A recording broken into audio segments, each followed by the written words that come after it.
Kyle, it's often said that the riches are in the niches. When you talk to a lot of real estate agents, they say, oh yeah, I definitely work a niche. It's anyone that's living or dying that wants to buy, sell, invest in real estate, either in this city or country or state or world or another. That's their niche, right? Yeah.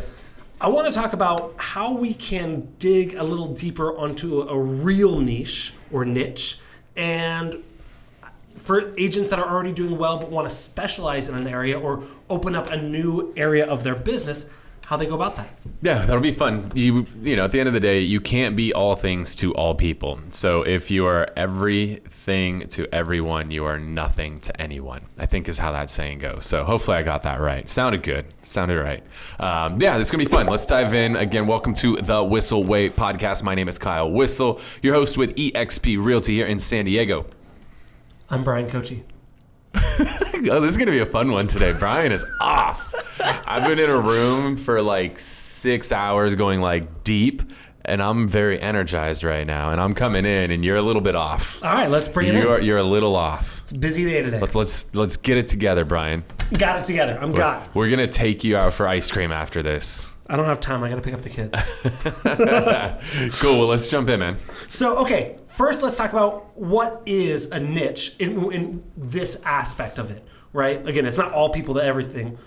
When I talk about a niche, what do you think of them originally? Somebody mispronouncing niche. That's what I think of. Well, again, I know. I'm giving you a hard time. Yes, the saying is the riches are in the niches, but they're really called niches. But it's fine. Let's go. So what comes to mind when I think about people talking about a niche? I think they're smart. I think anybody who actually like picks a specific niche and goes deep on that, I think they're on to something. Where I think people make mistakes is going into a niche they're not actually passionate about.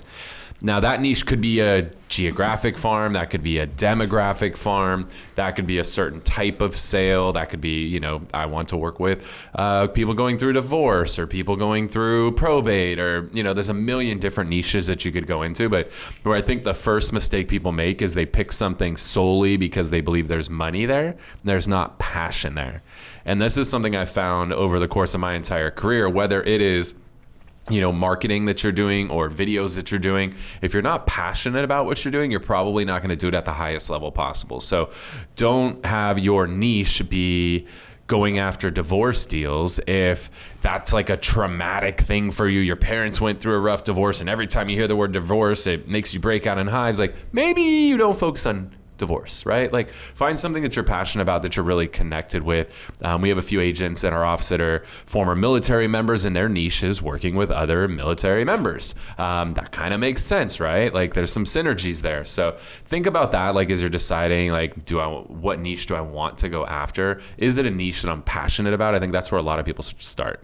So that's a good start one, but how do you determine if it's a profitable niche? Because you could be like, oh, I want to go after, you know, people that love ice cream and have cats and want to build a catio, but that might not be a profitable for a real estate agent. I know two. There's you and my mother-in-law.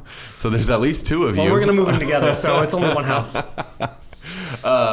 So there's a term, actually, we just got back from a meeting. Leo Pareja, who's the CEO of eXp Realty, was giving a little talk about, like, if I was starting a company today, here's 3 things that I would be focused on. And the first one that's very, very important, is what's often referred to as TAM, which stands for Total Addressable Market. What's the TAM, right? How many people are there in this particular niche? So, right, the niche, like you mentioned, which is like a tiny little sliver, like, maybe that doesn't make sense. So you want to make sure there's enough total addressable market in whatever it is that you want to go after. Okay. Fair? How do you figure that out?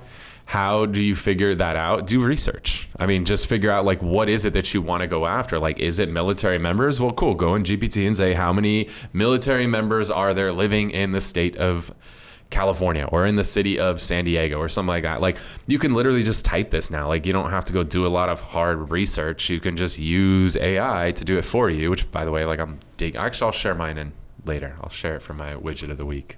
There's a new one, or not a new one, just one that I'm preferring lately. Okay. But you can use AI to do a lot of that research for you. So say like, I am a real estate agent in San Diego, California, and I want to focus on working with people that are dealing with this situation. How often does that situation come up in San Diego? What are your data do you have around this? If you were going to go after this market segment or this niche, what are some things that I should consider? Where can I find these people? What kind of messaging should I send to them? What are their biggest concerns? Like, again, AI is going to do a lot of this work for you. Now, you still have to do a little bit of thinking and like interpret what AI is giving you and make sure that it makes sense, because it is still AI. It's not, a human. But you can use AI now to dig deeper on anything that you're thinking of for a niche. I think you could do some research on there and figure out, is there enough TAM or enough total addressable market for it to make sense? And you could start to figure out maybe what are the problems that those people face? Where can I find those people? What kind of messaging is going to connect with them? Are there any networking groups around this particular niche? All kinds of stuff like that. So I guess they don't need to listen anymore. Yeah, just go to your favorite GPT and leave us alone, and you're good. Don't leave us alone. Do you know what GPT stands for? No. Neither do I. I was hoping you'd know. If you're watching or listening, you know what GPT stands for, like, throw it in the comment section. Let us know, because I actually don't know what it stands for off the top of my head. Do you know what LLM stands for? Large language model. Okay. Knew that one. That's the only one I got too. All right. So once you determine, hey, this is my niche, this is what I'm passionate about. There's plenty of people, like military people in San Diego. We've got bases here. It's obviously has a big enough TAM. Yeah. How do you then go ahead and position yourself as the expert in that field? Yeah. So I got ahead of you there. Yep. But you obviously use some just logical thinking from your own life experiences, but sometimes that could be hard. So then use AI, right? So if you are trying to focus on working with people that are in the military, just go in AI and say, I am a real estate agent in San Diego, California, and I'm looking to build my business around helping military members buy or sell homes in the area. Where are 50 places that I can find military members in San Diego?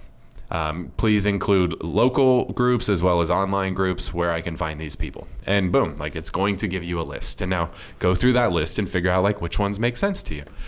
So that's the easiest way. Like you guys got to use this to your advantage. Now, is this like really AI? I don't like, we're calling this shit AI, but like that's not really AI. Like it's just a more advanced Google search. Yep. So it's funny, this shit we're calling AI today, like it's not really AI. It's just a better version of Google. Yeah. But yeah, it's fine. We'll just call it AI because that's like the sexy buzzword right now. So, okay, so now they've got that. That's cool. Yeah. But maybe they don't have AI or they're afraid of AI. If you're listening and you go, I don't know what AI stands for, don't worry.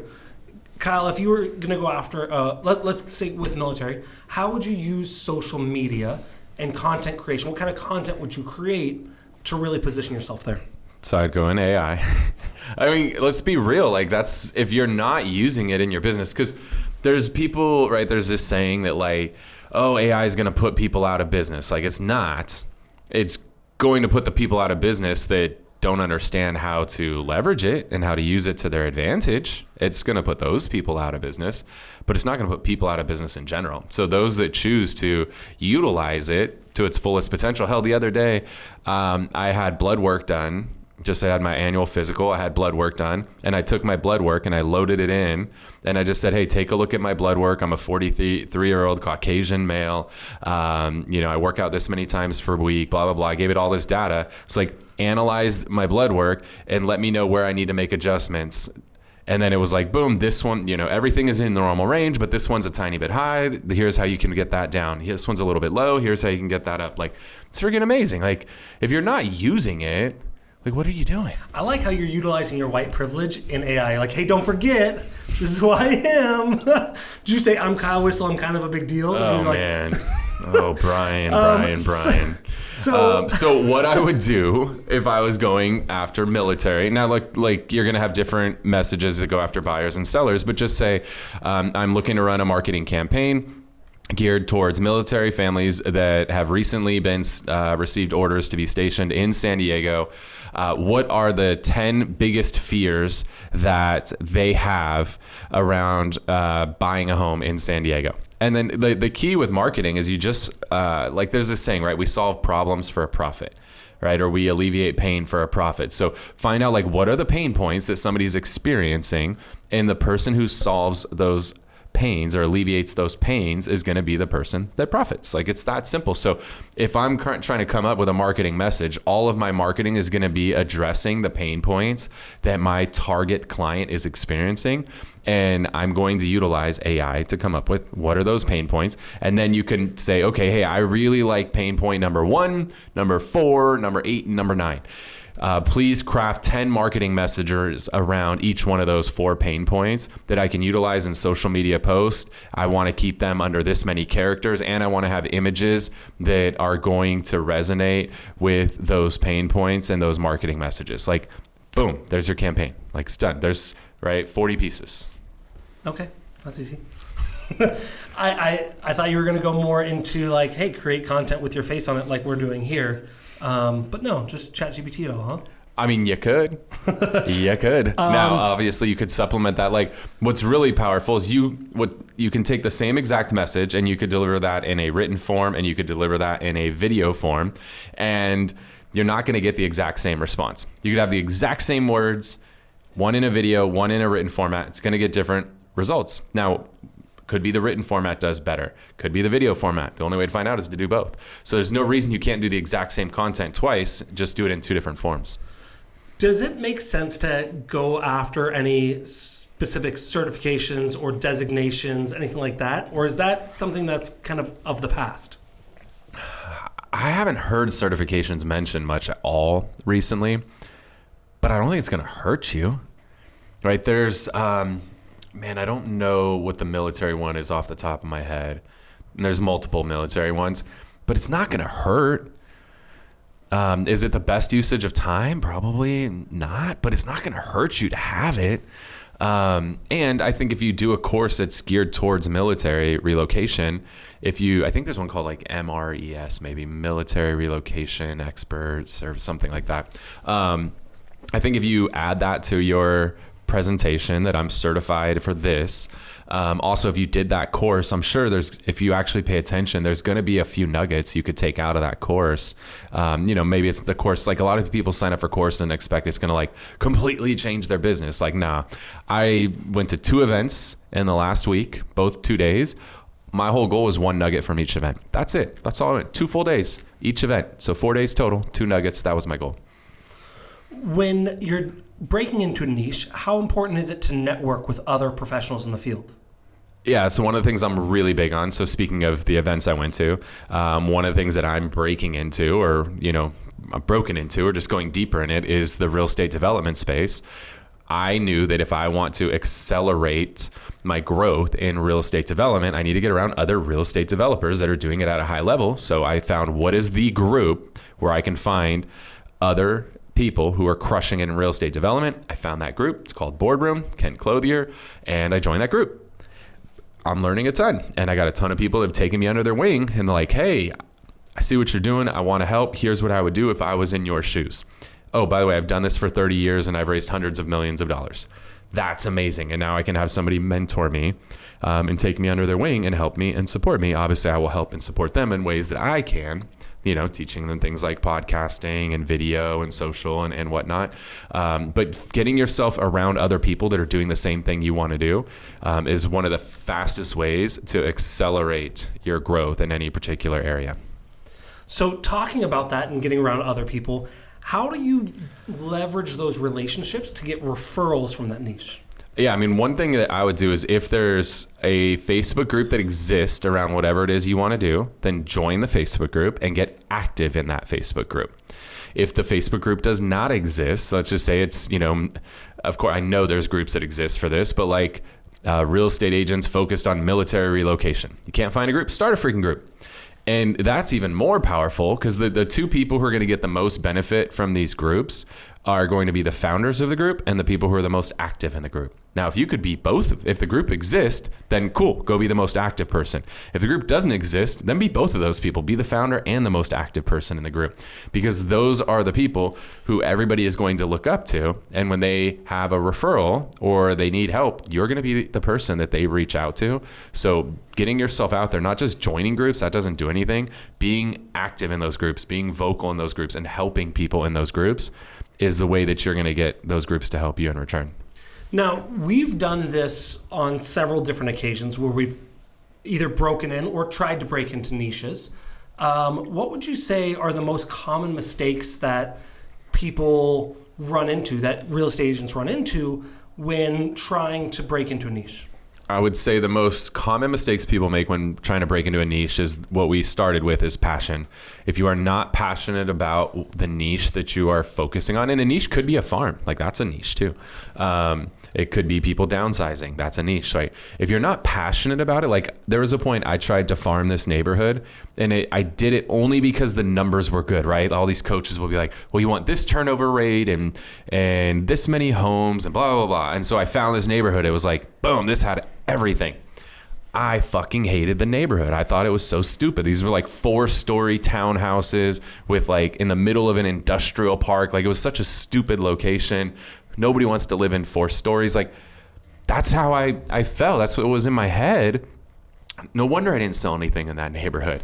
No wonder I gave up on it really easily, because I wasn't passionate about it. So being passionate about it to me is number one. Number two is just not leveraging resources. Again, we hit on a couple of those. Leveraging AI, whatever your favorite platform is. I'll share my favorite one when we do our widget of the week here at the end. But AI can give you such a good head start. Is it going to do everything for you? No.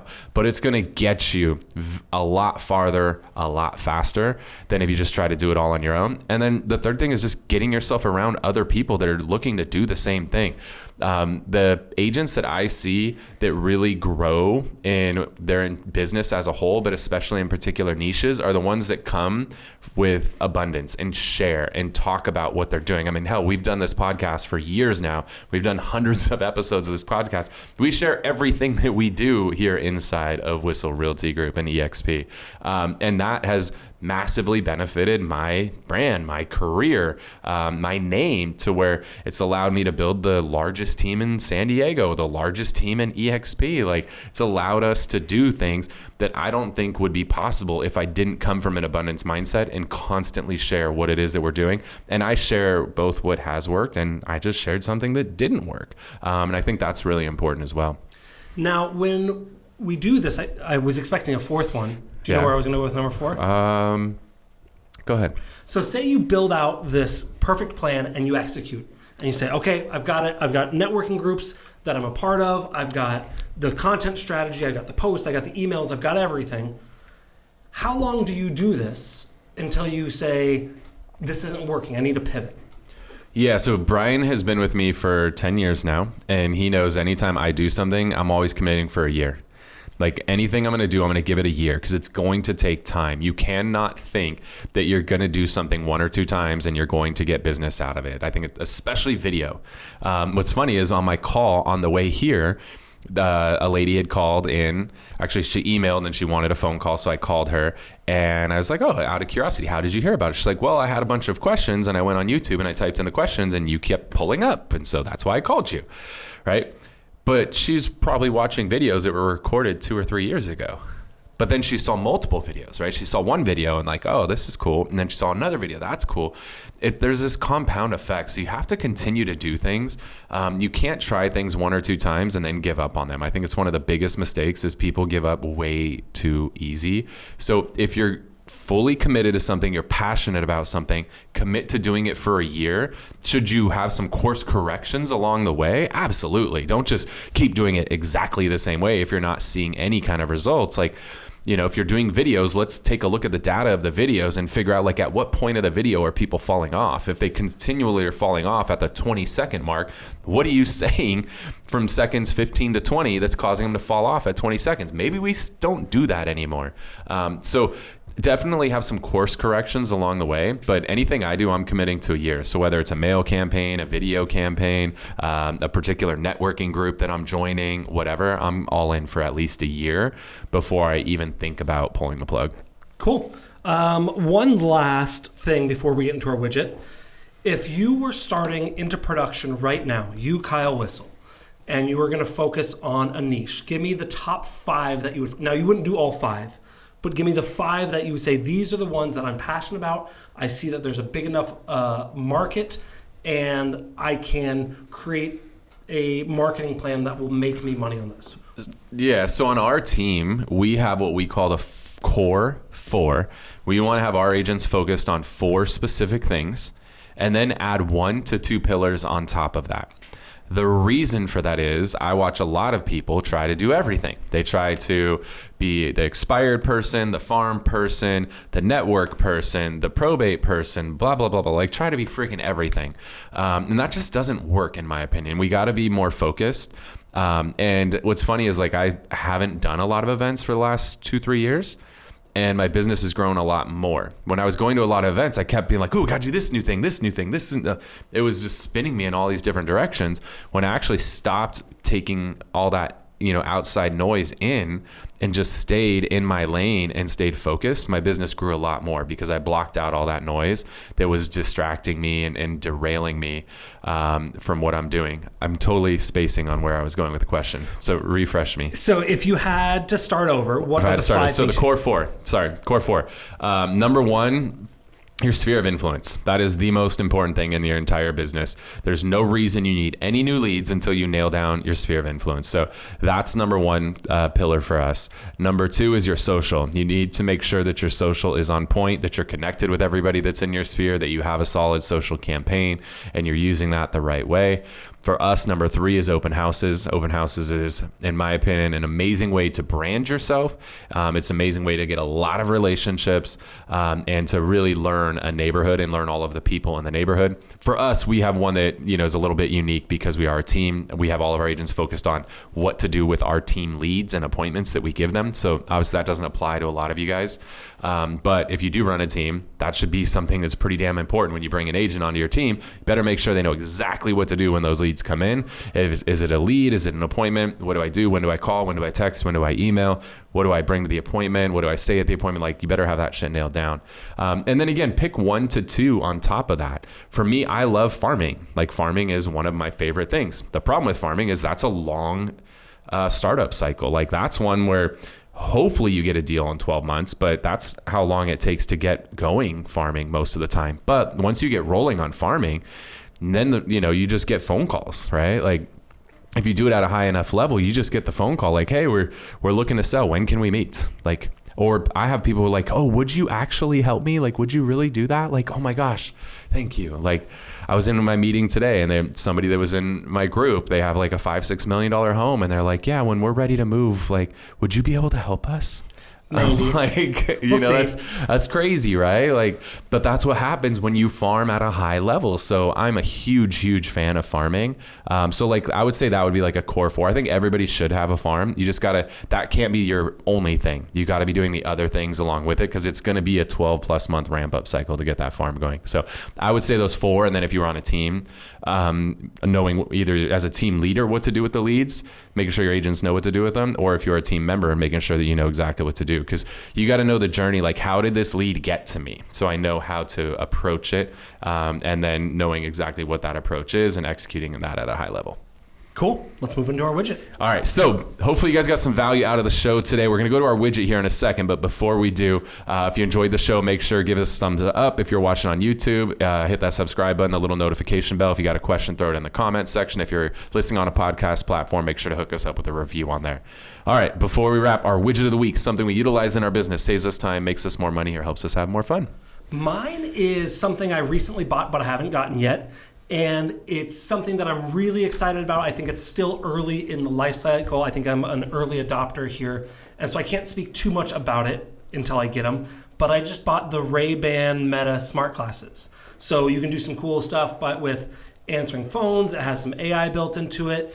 My favorite feature, the reason why I wanted it, is the fact that you can take photos and videos hands-free. Yeah. So I was just at my daughter's daddy-daughter dance the other night, and having that video would have been really cool. And, I hold my baby, having those photos and videos while I'm holding the baby would be great. So that's what I am really excited about. And in a couple weeks, I'll give a full review. Cool. My widget, this is one that's been around for a little while, but it's just recently got a huge upgrade. In my opinion, it's one of the best AI tools out there today. The biggest thing this does is it not only searches the web, but it also searches social to gather its results. That's called Grok, G-R-O-K. And you need to make sure you're using the latest version, which is Grok 3. And the results I'm getting off Grok 3 are the best results I'm getting off anything, especially if I'm trying to talk about something that's very topical and new, as opposed to something that's just more fundamental. So I'm a huge fan of Grok, and that's the one that this guy, Elon, you guys might have heard of him. That's the one that's connected to X and all of that fun stuff. So if you're looking for a good AI tool, Grok 3, it is currently free in beta. So definitely check that out. Cool, guys. Hopefully you got value out of the show today. If you want to stay connected, follow us on Instagram at Kyle Whissel, at Brian Kochi. That's the best place to connect with us. Thank you so much for tuning in to this episode of the Whissel Way podcast.